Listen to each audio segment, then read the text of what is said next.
Hi everyone, මම දමිත. අපි බලමු Fusion එකේ 2025 මේ අප්ඩේට් එකෙන් පස්සේ අලුතෙන් මෙහෙට තියෙන ඔප්ෂන් එක auto constraint කියන ඔප්ෂන් එක. අපි බලමු මේකත් එක්ක කොහොමද sketch එකක් ලේසියෙන් හදගන්නේ කියලා. මම මුලින්ම sketch එකක් create කරගන්නවා.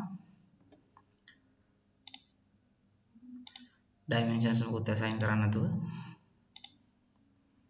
අපිට උනන dimensions සමහර ඒවාට දෙන්නත් පුළුවන් මේ වගේ. මම මේකට 30 dimensions දෙන්නම්.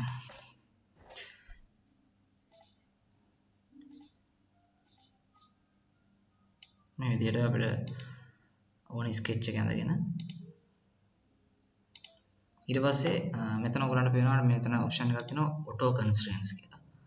ඒ option එකට ගිහිල්ලා අපිට select කරගන්න පුළුවන් constraint type එක.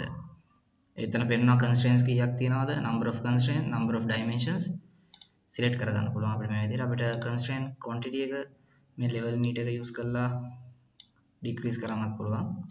අඩු වැඩි කරගන්න පුළුවන් මේ විදිහට. අපිට වෙනම type එකක් ඕන නම් මෙතන generate කරගන්න පුළුවන්. තව ඒගොල්ලන්ගේ මේක AI generated විදිහට අපිට generate කරලා දෙනවා. එස අපිට ඕන එක select කරගෙන okay කරාම එයා ඒක automatically assign කරගන්නවා. ඊට පස්සේ අපිට ඕන නම් මේක edit කරන්නත් පුළුවන් ආයේ. මේ විදිහට අපි assign වෙලා තියෙන constraints ටික අපිට manually edit කරන්නත් පුළුවන්.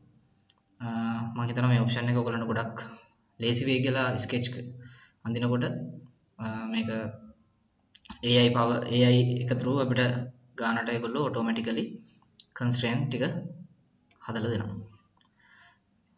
Thanks for watching.